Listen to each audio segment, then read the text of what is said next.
good afternoon. Welcome to Sutton Means Business, our bi-weekly series of webinars brought to you by Successful Sutton Business Improvement District. This afternoon we're talking about something that I can probably talk a lot about, because our subject is all about how women in business at this current time are coping, how we're all having to do our usual act of juggling many different things, but even more so in the current climate. And with me today, I've got a great lineup of panelists that can share some of their experiences. Hopefully that will give you some encouragement, give you some thoughts and ideas, but equally hopefully will prompt you to ask them some questions around general advice about what they could recommend. So I'm going to introduce them to you now. First of all, someone who runs Successful Mums, Jane Knight. Jane has lots of experience both from running her own business, but also helping other mums who are looking to return to work in some capacity, helping them to work out how they might do that. And even before COVID-19, that was always a challenge, and I guess it's an even bigger challenge now. So Jane will be able to talk to us a little bit more about that. And then I've got Kate Gibson with me. Kate Gibson is Managing Director of Gibson's. Now, Gibson's is a family-run business. It was 100 years old last year, and it produces board games and jigsaw puzzles. So notwithstanding that, I'm sure in the last 100 years, Kate's family business has seen many changes. I'm pretty sure they probably never had this one to deal with. And actually, despite that, they are one business that right at this moment is probably benefiting in that we are all suddenly more interested in board games and jigsaws, which is a good thing for her business. But equally, there are some challenges around how you deal with that, and Kate will be able to share with us too. And then Rhianna Ray is with us, and Rhianna Ray runs Presto Performing Arts. Now, up until probably 2 months ago, she was happily delivering a lot of classes for a wide range of children in singing, dancing, performing arts, something which does actually rely pretty much on personal interaction. And she has pretty much overnight had to rethink that plan, and she's going to talk to us about currently where she's at, but also for all of our panelists, we want to talk about what the next few weeks and months might look like as we come out of lockdown, and as busy working mums, what does that mean, and what are the challenges that might be moving ahead. So before I go to each of them, I'm just going to invite Patricia, Chief Exec of Successful Sutton Bid. Patricia, thank you once again for hosting these. Over to you for a few more words of introduction. Yeah, thank you, Catherine. So hello, everyone. Whether you're watching with us now, whether you catch up with us at the website after this event where this is going to be published for everyone to then catch up with everything. I think from the BID's perspective, we've been running these webinars now for a couple of weeks, and we've looked at various different things. We've looked at finances and government funding, furloughing, the endless world of furloughing, and many other things. And I thought this session was really quite important to look at specifically because we are all facing very similar challenges, I think, with this kind of balancing working full time, looking after kids at home and trying to make sure that they're learning as much as possible. And for majority of us, we're still operating quite busy, quite hectic business schedules as well, and how we're quite, adapting to that. So it was really good to be able to get some of the guys that were with us last year at the Sutton Women's Means Business Awards back on the call and kind of talk about where everyone is. So thank you for joining us, everyone, and I hope everyone enjoys the webinar and asks as many questions as possible, really. That's great. So you can talk to us today by taking part in a number of ways. First of all, you have a Q&A button, and you can ask your question via that button. That gives me an opportunity to then put that question to our panelists on your behalf. If you want to ask your question in person, you can do that. You need to raise a virtual hand at me. That will let me know that you want to ask a question, and then we can make you live and you can verbally put your question to the panelists. You can also interact with us via the chat button, and that is a very good way of you just having a general conversation. You can do that with all panelists, or you can just pick off who you want to talk to. But that's where also our panelists, if there's some additional information that they might want to share with you, maybe their website details or some point you in the direction of some further advice, they'll be doing that via the chat button. So keep your eye on the chat that's happening as well alongside this. It's important that we hear from you all today and that we use this opportunity to enable you to ask questions. But as Patricia's already mentioned, this webinar will be available on the Successful Sutton website for people to refer back to afterwards. So this isn't the only opportunity to hear from our panelists. So I'm going to kick off now by just asking if Jane will just talk to us. Just really in terms of, what you're finding with the businesses that you're dealing with. What's the particular challenges that you're finding that the women in business are facing at the moment? Well, hi, everybody. Thank you for coming along to the webinar. Well, I suppose the key thing, the message that I'm getting is it's the unknown. There's no certainty about the future.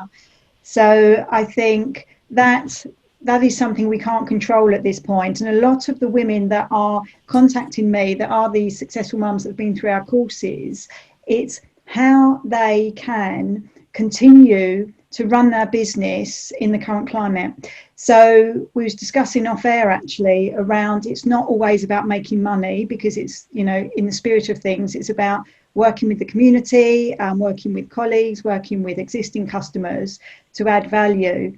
So the challenge at the moment is around how one can continue business and keep on the radar of their customers at the same time. So often you can't see the woods for the trees and you're just thinking about your product or service. So I always encourage the women that are asking me these questions, think about the headache. What is the headache that your customers have right now, and how can you be a paracetamol to that headache? So I think the message at the moment is try and see the bigger picture and think how you can support your customers or your potential customers, but in a different way. And I'll just quickly give you two examples. Quite a few of the ladies that have been through our courses are photographers, which, as you know, is a business service that typically you would be in front of somebody or an occasion. So I know that a couple of the ladies, a couple of these successful mum photographers are actually doing portraits, at lockdown portraits. I don't know if any of you have seen this, where they're actually going to people's houses, but obviously keeping the 2 metre distance, and taking photographs of people outside their front doors. They are charging, but they're making a donation to charity. So, that's just sort of thinking slightly outside the box and thinking differently. And one other example I'll give you is I've got a couple of ladies, one lady in particular, the Cooking Shed, Regan, and I know that she is a cookery school for adults and children, but she's moved her cookery lessons online. She's delivering the ingredients, and then people are tuning in and they're working in that way. So I think it's about trying to think differently. And it's not always at this point, even though, businesses have to be profitable, I think it's around this interim period and what you can do to support your customers, make them happy and keep on their radar until we're out the other side. I think that's a really good point. And it came up in the webinar that we had last week that, actually recognising that actually our customers do still want to have some interaction. Yeah. They do still want to hear from us as businesses. Keeping that community feeling alive is really important. And sadly, as much as we might all want it to be about making money, the reality is very few people are able to do that at this current time. And I think we can take some some solace, if you like, from the fact that we are all in this together. Everybody is challenged at the moment, and that's not just in Sutton, it's not just in London or the UK, it's actually worldwide. We're all in this together, and there is no shame to admitting that it's tough, and that we're having to sort of think really creatively about how we emerge from this and what our businesses might look like. And I guess for you, Jane, and the Successful Mums Network, what that gives is a community, in that actually sharing, and I guess this is what this webinar is about, really, is about sharing experiences and being open and upfront about the challenges, would then help others to be able to think about how they might be able to move forward, which is a key part of being part of, I guess, the Successful Mums Network. Would that be fair? Yeah, absolutely. And I think when you can see that others have the same challenges, it's just almost reassuring.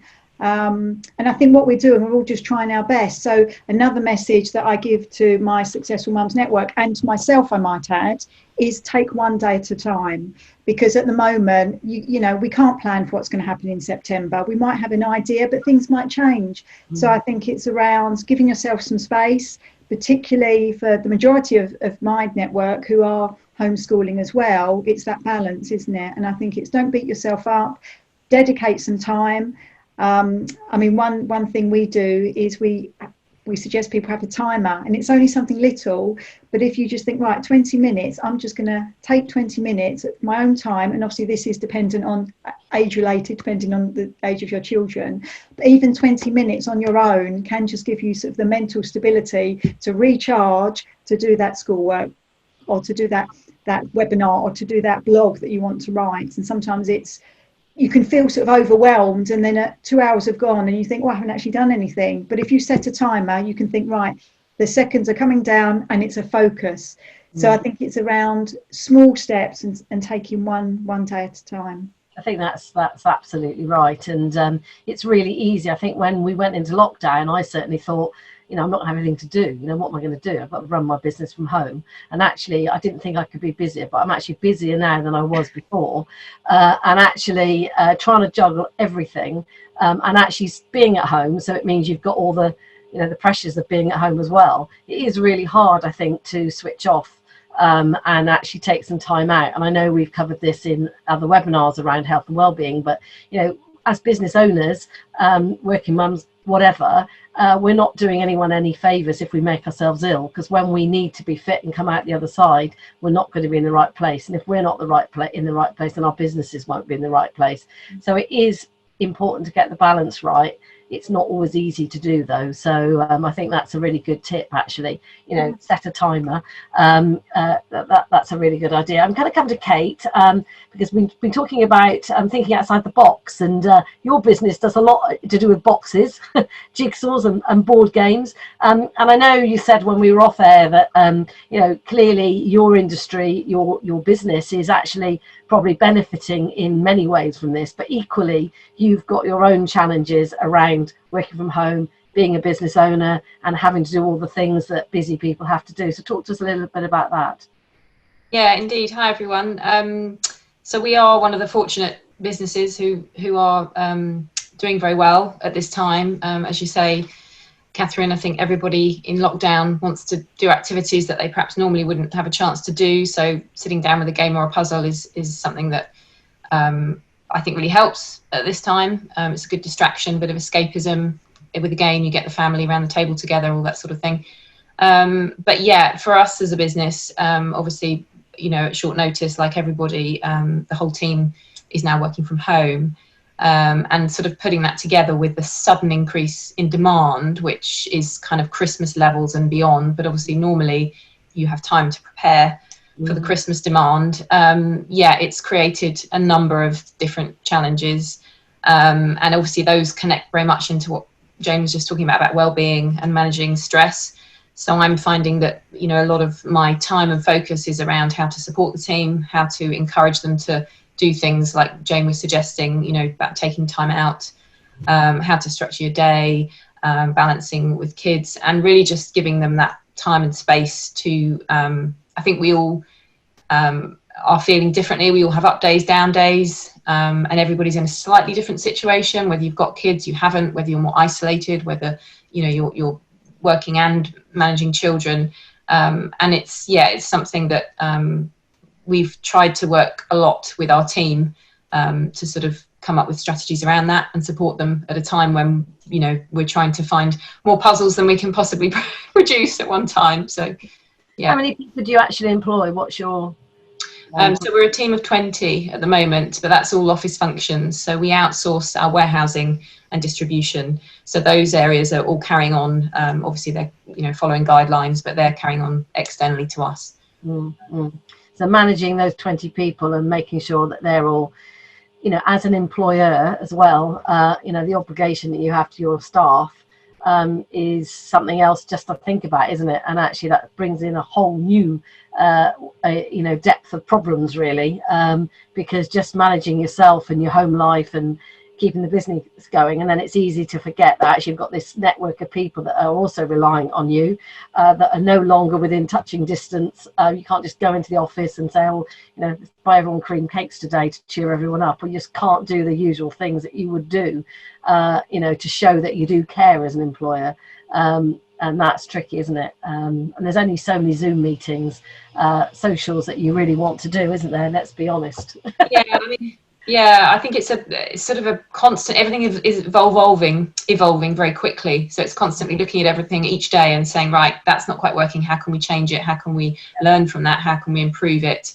And, you know, we've started on various things with the different means of communication, but there is a sense of everything takes a little bit longer, as you said, because you're having to do things on video. You can't just turn around in the office and where you would have spoken to somebody while you're making coffee or at the photocopy or whatever.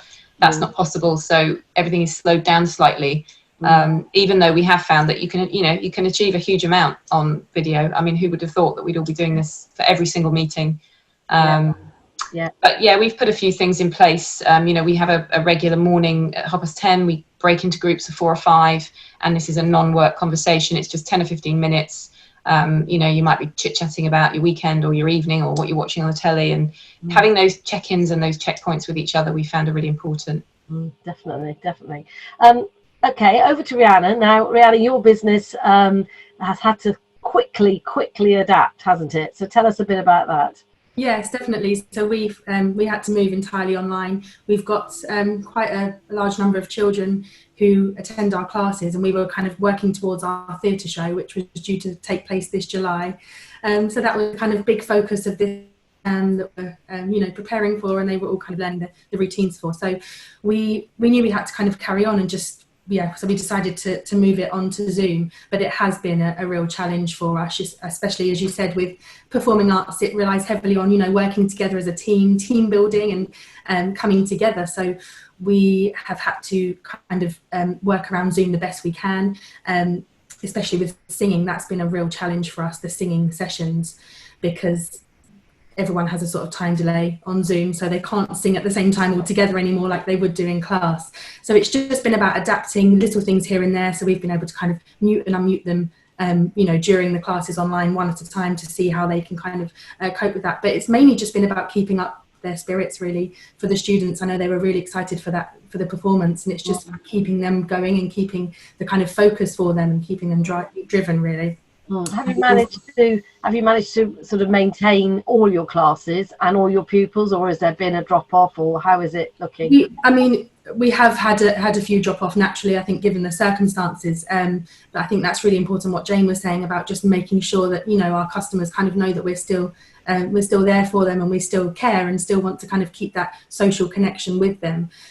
So we are kind of offering a lot more sort of extras, if you like, online. We're doing things like movie nights for the children to come and get involved in, and we're doing a pizza party where they can all just log in and we're going to eat pizza and have a catch up, and we've got a murder mystery plan for the older students as well, just to keep that engagement there, really. And just you know, everyone is in a complete different situation, and for some, you know, it's not feasible for them to attend this term. However, they're still a huge part of our business, and they need to know that they're still part of the community that we've created.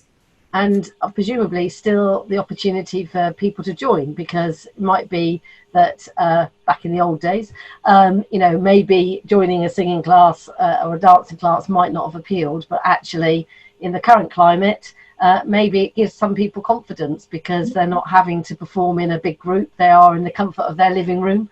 Are you seeing much of that happening? Yeah, definitely. Actually, I was going to say, we did an Easter school for our children. Normally, I think because we get the intake from our students, I don't really advertise it much. So this has been a positive for us, because it made me, I had to kind of advertise it more online and have more of an online presence for it. And we ended up having students there was 2 that joined from South Korea, 2 siblings. And we had students from America join us. So it actually broadened, you know, the kind of audience in that way for us. And that is something that we might look at in the future, perhaps doing some workshops maybe, or even reaching out to, I know some of our students were keen to have a workshop from some Broadway stars. So maybe, linking up with someone that way that we wouldn't have been able to do otherwise. So that is one positive that we've definitely. And I do think that this situation has made that sort of thing so much more possible. I've certainly found that I've reached out to people on LinkedIn that in the normal world, the old world, probably I wouldn't have had any response from, because everyone was busy and they're in a different place. And actually at the moment people are far more responsive, and this general sort of feeling that everyone's in it together and we can all support each other, I think is creating a far better community, is making that much more real. I'm intrigued to know these. I know you can join a choir now online. Mm-hmm. I've just got to ask you, how do you do a choir online with the time gap, with the time difference? So what we're doing at the moment is we're teaching live, so it is via Zoom, and we are muting the students all together, and then one at a time the singing teacher is unmuting them to check they're on pitch and kind of following as they should be. And then at the end of our end of last term, what we did is we recorded them and put it together, so it looks like they're kind of singing as a choir all together, but it manages, they can all kind of stay in time and in sync, so it doesn't sound too bad to listen back to. So presumably you've had to gain some new skills in IT and Zooming and all sorts of things like that. Definitely, yeah. We had a few technical issues the first few weeks, and that's been a real challenge for us. I had a teacher that was teaching a dance class for me who just completely dropped out and called me and said, I can't get back in, so I ended up jumping into the call and continuing the lesson for her. So there has been a lot of technical issues, and I think there's always going to be those, there's going to be times that you can't kind of predict and plan for, but I think it's just trying not to get too stressed about it. And we've told the children as well, because a few of them were getting really stressed out when if their computer was freezing or they couldn't hear us, they were feeling left out, and it was getting them quite down. So we did have a big chat with them and just explain these things are bound to happen. Another thing we have done is I really wanted to make sure we were doing live sessions just to kind of get that feedback from the children, know that we can interact with them. But we have pre-recorded a week's worth of sessions, so just in case if something was to go wrong and we weren't able to go online, at least they've got something then for that week to kind of carry on. That's good business continuity planning then, in the event of the whole of the internet network finally crashing, because we're all on it so much. You've done recording, so that's great. And Patricia, I'm going to come to you, because I'm very aware that you are exactly in the same boat. You've got your two girls round by your feet most of the time, and yet you're trying to run the whole of the business improvement district single-handedly, apart from obviously some support from your board. But I'm conscious that you furloughed staff as well, so just talk to us a little bit about your challenges.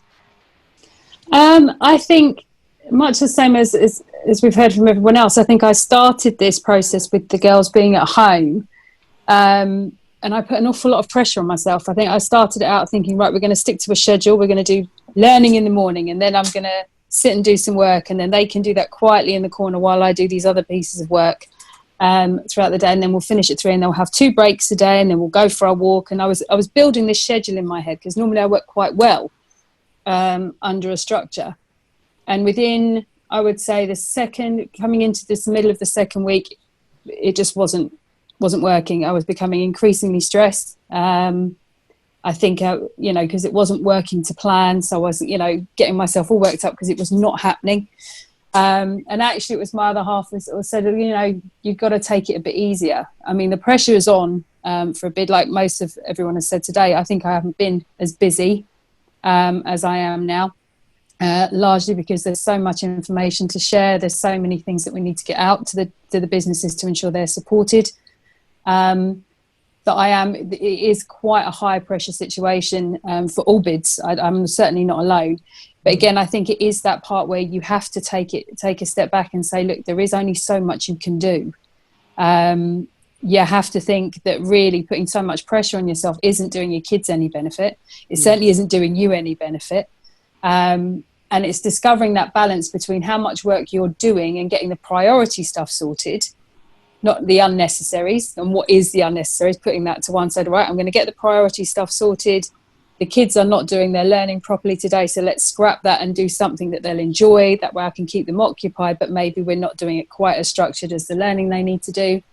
And making sure that I'm taking some time out for myself. So my husband works 7 days a week. So that in itself is a slight challenge. So when he does come in, I'm able to kind of, you can take the girls, I'm going to go and take a sort of an hour to myself and catch it with my friends on the phone or whatever, or just have a bit of relax and just peace and quiet. But it is finding that balance now. And as everyone has said, just not to be too hard on yourself.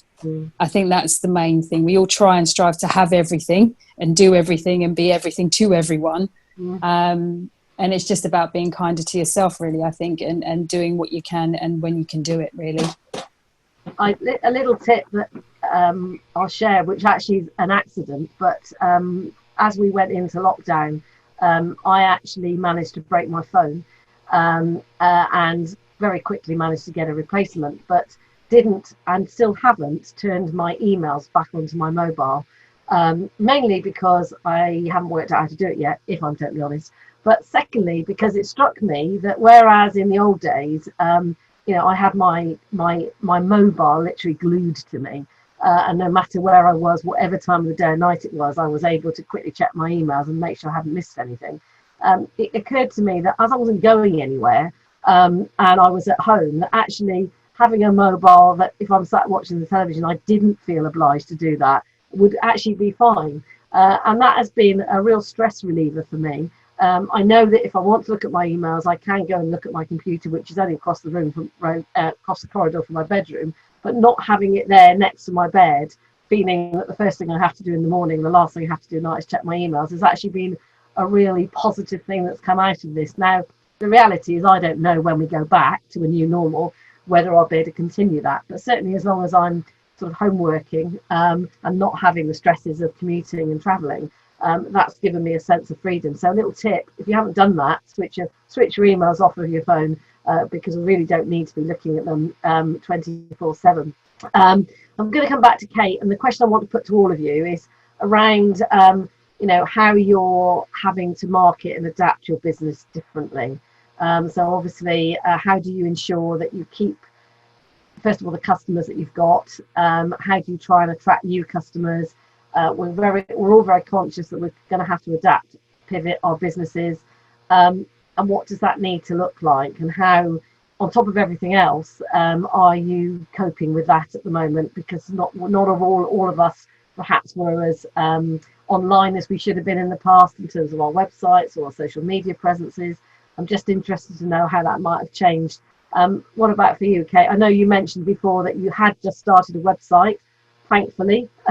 Yeah, I mean, who knew, back end of last year, I mean, we predominantly sell to retailers. So that's anyone from your kind of high street, John Lewis and Waterstones type retailers, and we sell to Amazon, but also right down to your small independent toy and gift shops. So that's been our, for years and years and years. And it was at the end of last year that we were very tentative about it, but we finally made the decision in response to consumer demand. So we had consumers who wanted to buy from the brand. We felt it'd be a good marketing tool because you can put your whole range up and see what sells. And we started, very softly at the end of last year, very, very small turnover. But yeah, who knew that come this crisis that would really come into its own. And obviously there's a general sense that online trading is only going to grow and get bigger. And I think the businesses that have adapted to online, like Rhiannon, and anyone can selling a consumer product. So even our independent shops who actually have an online presence as well, they're the ones that are still thriving and still able to trade. So that was a very interesting departure for us, but it's proven to be successful. But I think something for us at the moment is that amongst all of this crazy busyness for Gibsons, we've had a tendency to be quite reactive at the moment because that's how we've had to be, because it's just been so intense, the demand and the sort of work levels. But my responsibility as leader of the business is to actually, continue to ensure that we're thinking more proactively and thinking forward into the future. And obviously part of that is about how we market ourselves and how we take the opportunities that have arisen and where the growth points are. And although we are at a position where we can't actually fulfill everything at the moment. It still doesn't mean that we stop marketing, that we stop talking about ourselves, that we stop building the brand and communicating with our customers. And one of those things has been to write to our customers probably every fortnight. We've been doing from me, just this is where we are, this is how we're trying to help you. We'd like your understanding in this, but our team is trying to do this to get you what you need. And yeah, so sort of an increased level of communication then to everybody. Yeah. And I guess for you, in terms of new business opportunities, there's presumably been a bit of a revival in maybe jigsaws in particular.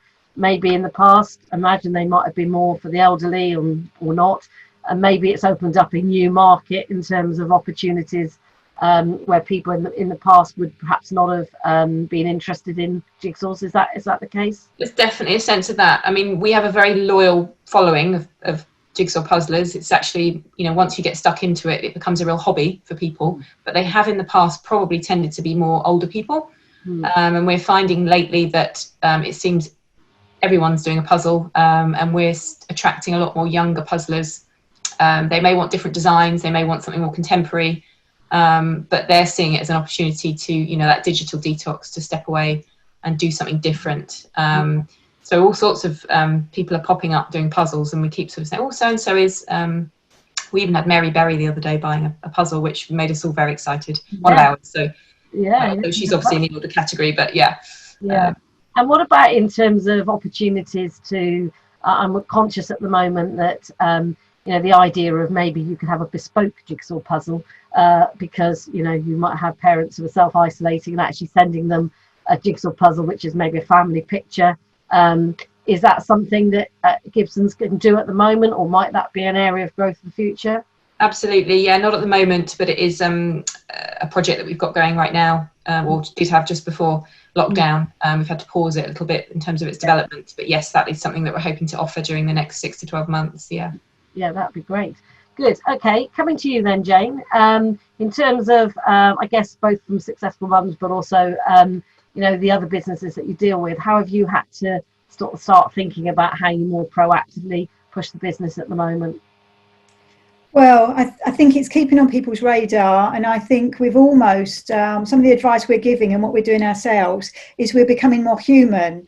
So I think whereas before I would say the majority of our posts were about showcasing the mums that have been on our course, what they've achieved, how they overcome the barriers, and things to do with career and business and digital, I think we've started to show a more human side of Successful Mums, and that we are people. So it could be, if I'm doing my run for heroes to raise money for the NHS, then that's going on our social media, whereas usually I'd only keep all of that info to Insta, but I've been putting that across other platforms that typically would be seen as being more professional. But I think it just gives the softer side, and people can see, there is, there are people behind this particular business. So we've been sharing, I think, more sort of non-business but still appropriate content, which I think has worked well, and that often can sort of spark conversations, and people find out about people in the team that they might not have known, which I think then can almost, you're building rapport in a different way, whereas we can't build rapport in person. You're trying your best to do that digitally, which I think, I don't think you can ever really match meeting people in person, because there's a certain energy, isn't there, you can feel about people and build that rapport. But I think you can get close online, but it's doing it in an appropriate way, so people are comfortable with it. There's one of our particular Successful Mums. She's absolutely brilliant. She's fiercely ambitious, and all of her posts at the moment are all about sell. So I've been talking to her about, that's fine, but why don't you get a balance of some non-sales related posts? Because at the moment, the world is in such a delicate place that I think it needs to, just sit right with people. Definitely. And it's about business personality, isn't it? I know that we had a webinar recently, which was about just that. And we were talking about how, again, before we were all happy to hide behind a bit of a persona, but actually what people want to know is, what is the personality of your business? And if you don't know that, then now's a good time to think about that in terms of, what it is, how you want to be portrayed, how you want to come across. And people want to, you know, in this current climate, they want to get to know you all a bit better. And I think that will pay dividends in the future, because people will understand more and will be able to relate better to the business, and that will hopefully lead to better loyalty. So putting a face to the business, I think is a really important sort of marketing tip, if you like, how you move it forward. We have launched a poll. It's been there for a little while. We're just asking you to tell us how confident you feel about your business surviving, where 1 being not confident at all, 10 being very confident. So for those of you watching, it would be helpful if you could answer that for us. Rhiannon, from your point of view, you've had to rethink how you structure the business, but what about how you market it, and how do you reach those new people that you're after? I think similar to Jane, really, we've kind of really upped our online presence, and we've looked at other social media platforms, for example, TikTok. I don't know if you're familiar with TikTok, but it's one that our students are very keen on. So we've launched a TikTok account, and we've been setting them some challenges. We've just been thinking of ways to kind of keep our students engaged with their families as well. So we set like a choreography competition where we got families involved in a dance that they had to create together, and just kind of having more of an online presence. I suppose in the past I kind of had this idea that you couldn't do a live unless it was, you know, you've got something, a competition or something big news to share, whereas now I'm finding that I'm kind of going on Instagram and doing a live video just to reach out to my students and, you know, have a chat with them. It doesn't have to be this big amazing news that you've got to share, but, you know, if I've got a minute free and my 18-month-old is having a nap, I'll just quickly pop online and reach out to them that way. Another thing we have done, which I know we're kind of in a really lucky position to be able to do this, but obviously because we have our students' database and we've got all their information, I've got one here to show, I've actually sent out some little sunflower seeds to them. I put a little poem on it. Says, sow these seeds with love and care. All they need is water and air. And as they grow, the time will pass until we see you back at class. So I just thought that would be really sweet, especially for the younger children. It's a visual idea. You know, they can actually physically see the sunflower growing, and hopefully it will just keep them engaged, you know, as the time goes on until we can. And they can all send you normality. They can all send you pictures and measure how high their sunflowers have got during the summer. And see who's has got the tallest. Yeah. That sounds like fun too. No, I think that's all really helpful. We've launched another poll. What measures have you put in place to adapt your business through COVID-19? You can answer and tick as many of these as you like. What things have you put in place to help you through it? I'm interested to know what assistance maybe you've all been able to access in terms of the COVID-19 support that's out there at the moment. Jane, from your point of view, have you been able to access any of the government support? Well, I'm going through the process at the moment in terms of the small grant for my office. I've got an office based in Bromley. So that's just going through Bromley Council. They've been really helpful, actually. So I'm hoping that they will be able to sort me in terms of this time around the office that I rent out. I haven't furloughed anybody yet, but that might be on the radar, and I've been talking to my team about that. So I've collected all the information around that, sort of in preparation. I was going to ask in terms of the new loan that came out. So there was the CBILS loan, which was the main COVID business loan. And there's now a lower value loan, which they're calling Bounce Back, isn't there? Bounce Back, which is called now BBILS. Obviously, you have to have an anagram. But BBILS loan, which is aimed at smaller businesses that want to borrow up to 50k, which is actually at better rates than the first loan. That's worth just putting it out there, because I think that's yeah. You know, and then that one is I think that's good for small businesses, particularly because it's interest free for the first year. I believe, and then I think it's at 2.5 or a low rate thereafter. I believe you have up to 6 years to pay that back as well. So that seems and actually no penalty to pay it back early. Yes. If you are able to do that, having gone through the first year. So I think that's definitely worth, certainly for smaller businesses. And I think that's why it was brought out, because it was felt that the first loan was great for the larger businesses. I did hear this morning that someone had literally had that money in their account within 12 hours of answering. I think it's just 7 questions that you have to answer, and they're 100% guaranteed as well. So it's worth putting out there. I'm also aware that there is some cultural funding that's out there. Rhiannon, from your point of view, I think the Mayor of London has just launched a cultural grant fund, which is about supporting creative industries in particular. Have you looked at any of these schemes to help you moving forward? No, I wasn't aware of the one you've just mentioned, but I'm in quite a individual circumstance, if you like. So I run as a sole trader, but I wouldn't be eligible for the self-employed help that's out there. I was on maternity, so the last 2 years, so it wouldn't be applicable for me, unfortunately. So that's great to hear that there is another one. I will look into that. Yeah, there is, and I think the great thing is there's more coming out almost daily, it would seem, and they are, I think, doing their best to try and and then there's the discretionary fund that's come out, which is being administered through the local authorities, and it's a discretionary grant, and it's very much aimed at the people who fall between the cracks of everything else that's out there.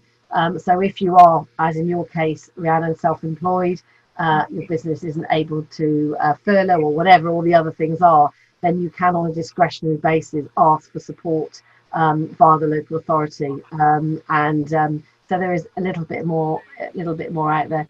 Kate, from your point of view, I'm quite sure you haven't had to furlough anybody. In fact, it's probably the opposite problem, is it? It is. Yeah. In terms of that, what impact is it having, and is there an opportunity for more jobs? How is that sort of looking? Yeah, I mean, at the moment, if I could kind of magic up a bit more resource, then that would be great. But obviously, there are challenges around that with working from home and training, and we didn't have time to consider that when this all sort of started. So yeah, in a very fortunate position that there is actually, our team are overstretched. They don't think it's probably that fortunate right now, but we are aware it is. But yeah, I think coming out of it, and this is part of me, making sure I'm planning for the future and thinking about how we equip the company to cope with the demand. Both because, of course, at the moment, this is sort of an unprecedented situation, but we very quickly as a business, ours is very Q3, Q4 heavy. So we quite quickly start with our planning for the second half. And at the moment, nobody really knows what that's going to look like at retail. But yeah, we need to make sure that we're equipped longer term. So there may be opportunities for additional jobs. Yeah, okay, that's interesting. I want to move us into what the future might look like for all of you as business owners. Obviously it is uncertain, although we are told that maybe by this time next week we might have a little bit more of an idea of what the government are thinking. I guess what we do know is that it's not going to be the same, and that coming out of lockdown is not going to be quick and easy, and in many ways is going to create another hurdle for businesses.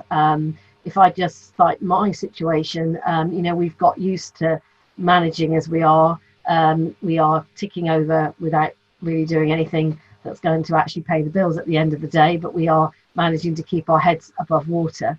And I guess the challenge for all of us is looking at what that future might need to look like.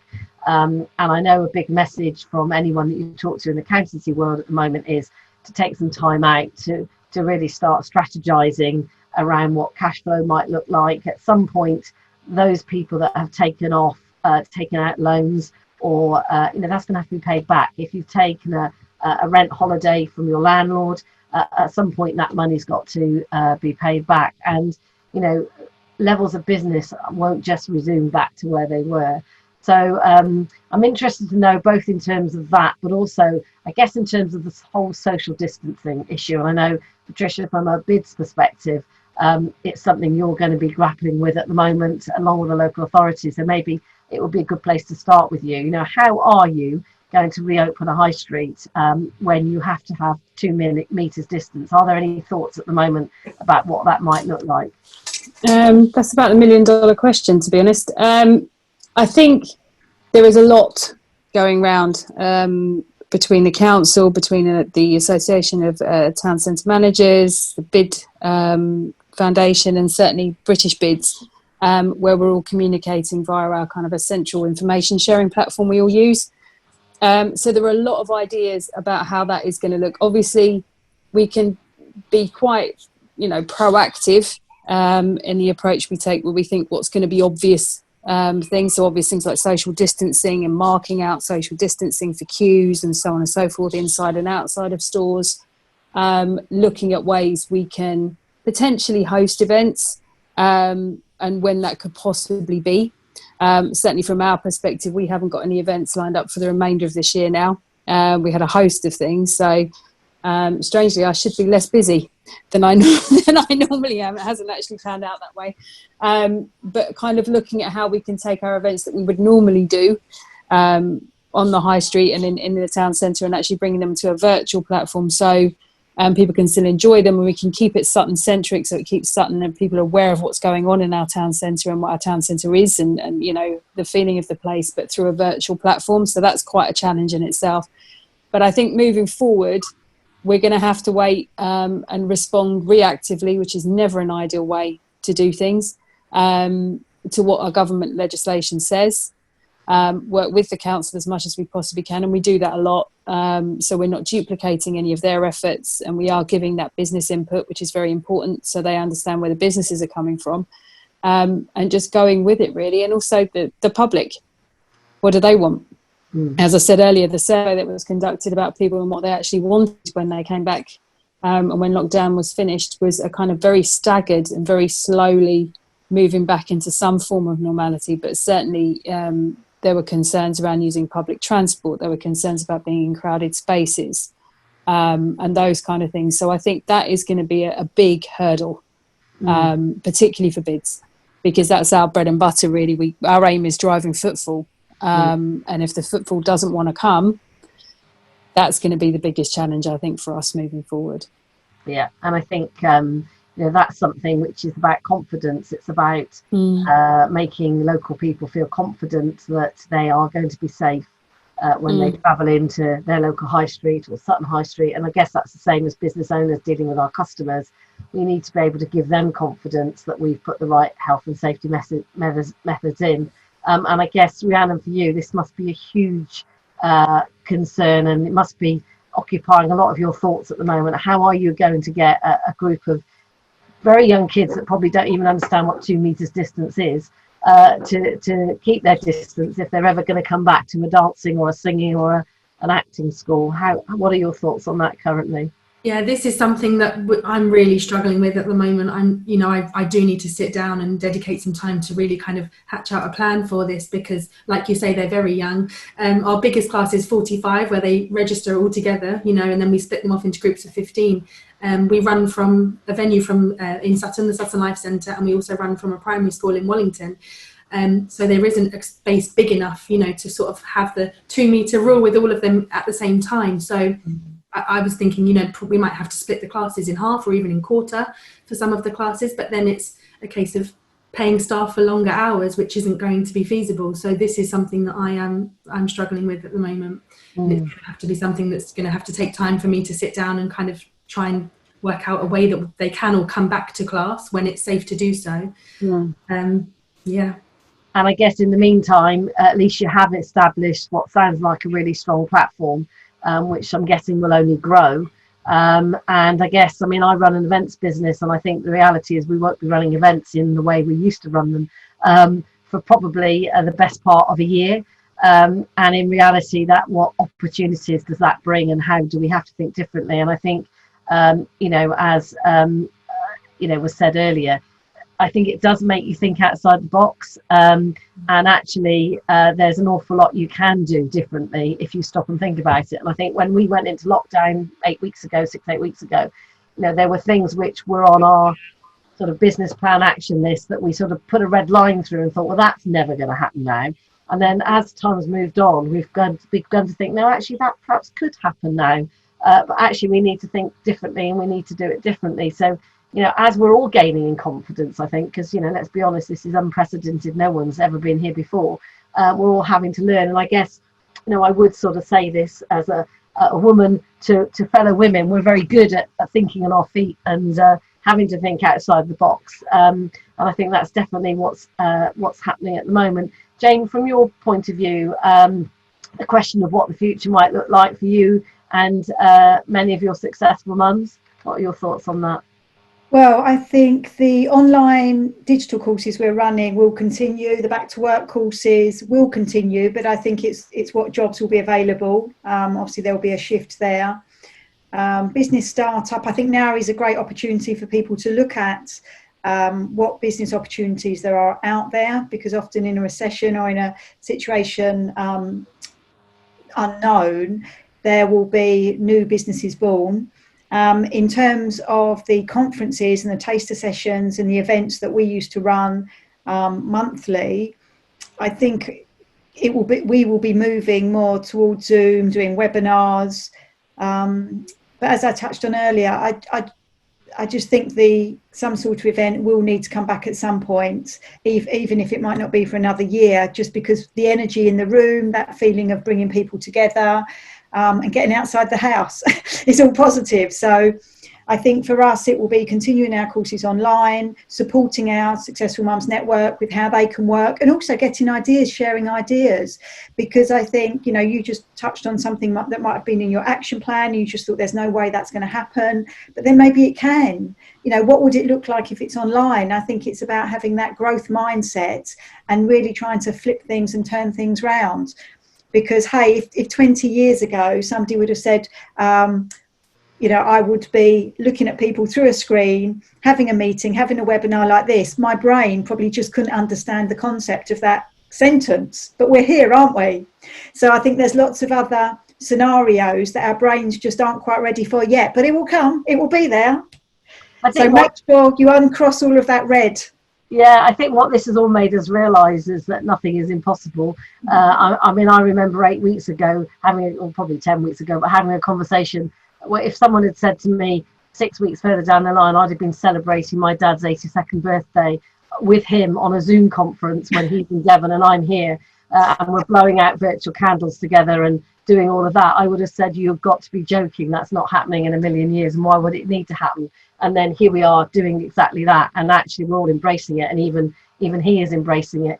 That's a positive in many ways, because it is making us behave and think differently, which I guess is always a good point, really. So it is causing us to think outside the box. I think this question about is it a good time to start a business, I think is a really good one. And we had a whole webinar on that a couple of weeks ago. And the reality is that if you're an entrepreneurial spirit, and many business owners are, that's why you start a business, then actually in a crisis, that's usually when a good entrepreneur comes to the fore, because actually, it's a crisis that makes you think, actually, should I be doing something differently?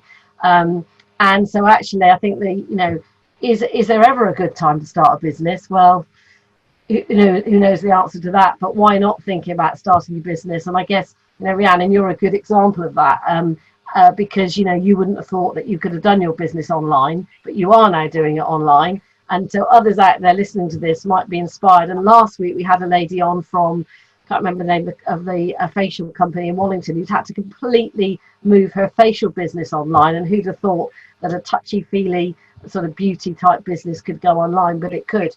And she made that really successful. So I guess a few last words from you, Rhiannon, on that, your advice to someone thinking about going into business right now.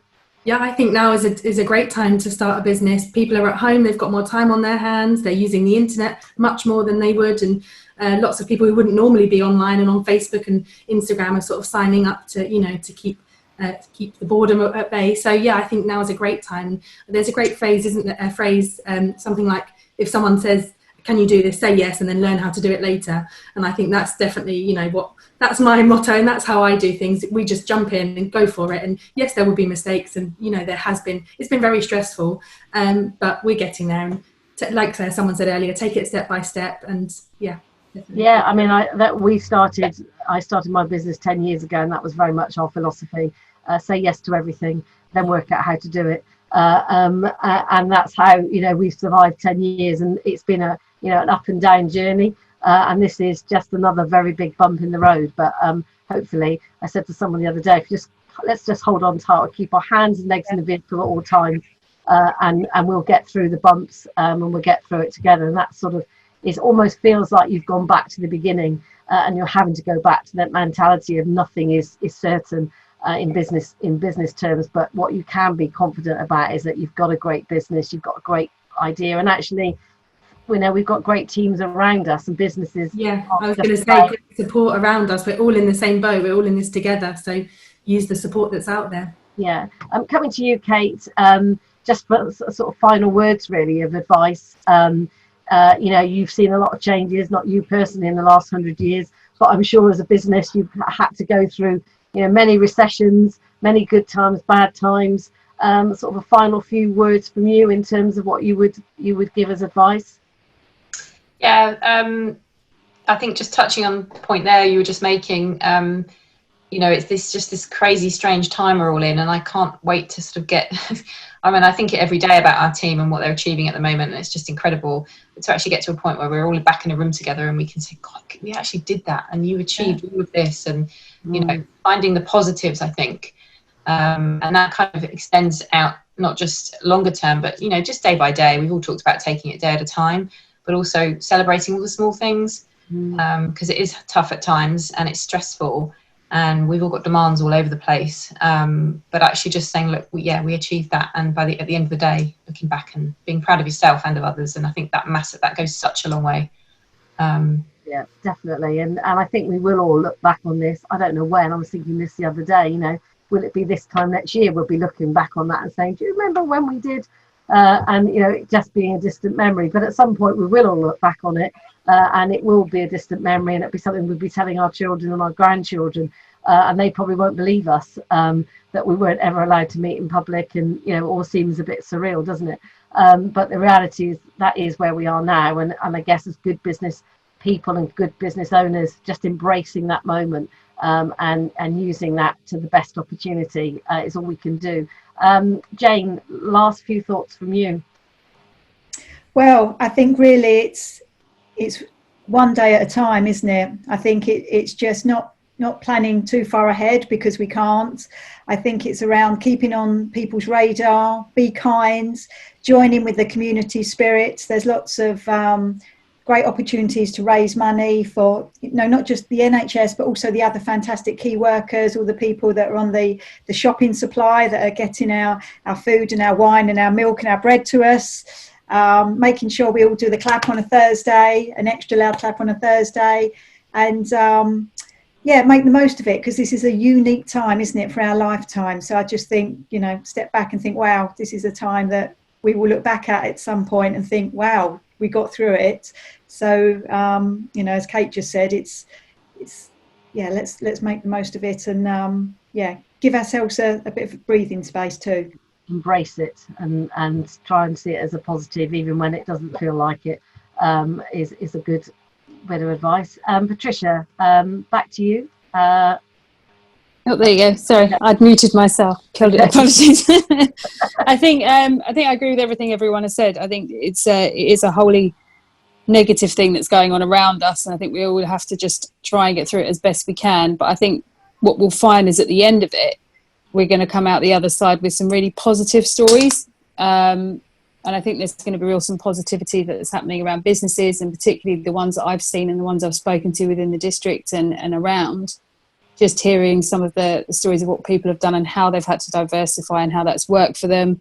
And also those that have been really flexible. So I think that's the key, isn't it? It's being able to look at your model, not be so set in stone, and be as flexible as possible about how you approach things with children. With children, and just get through it as best you can, really, and come out the other side with something that's still the model that you want it to be. And you're still able to deliver something, whether or not it's quite as Jane was saying, quite as lucrative as perhaps you'd seen it previously at the point when we do come out of this situation. That's one thing, but certainly is something that you want. And I think, as the other point is, I do think it's a good idea to set up a new business now. I think you've got plenty of time to look at the market, and actually there are some real innovations coming through, and we only have to look online to see so many different classes coming on and different online training courses, and people are actually making a real sustained business model out of those things. So I think if you put your mind to it, and if it's something you really wanted to do, I think now is a really good opportunity for a lot of people, definitely. That's great. Well, we're nearly at the end. I just wanted to say, just to remind people that the Mayor of London's Growth Hub website is where you can go for some up-to-date advice on what's available. The Successful Sutton Bid website also has all the links that are updated in terms of all the support that's out there. I also want to mention the Pay It Forward campaign that the Mayor of London has launched, which is whereby any business can encourage their customers to buy a loyalty voucher, pay for it now and use it when we come out of lockdown. And for some businesses that works really, really well as a way of getting some cash through their business. So take a look at that. It's London Pay It Forward. There will be more information on that. Next week, not next week, it's Tuesday today.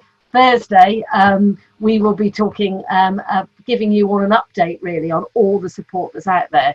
We're really conscious that it's a few weeks now since we did talk about HR, the loan scenario, and all of the other things that have come forward since. So next Thursday, we will be bringing together a panel of experts that can give you an update on all of that. So do make a note in your diaries, 2 o'clock on Thursday, both to listen to them, but also a chance if you've got a particular query that you haven't managed to get an answer on, that might be your way of getting a quick answer.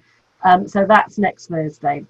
So for now, thank you again to our panelists. Thank you to Successful Sutton for hosting this. This will be available on their website within the next 24 hours if you want to have another look. But from us today, thank you all very much. Stay safe, stay well, and hopefully we'll see you on Thursday. Thank you. Bye-bye.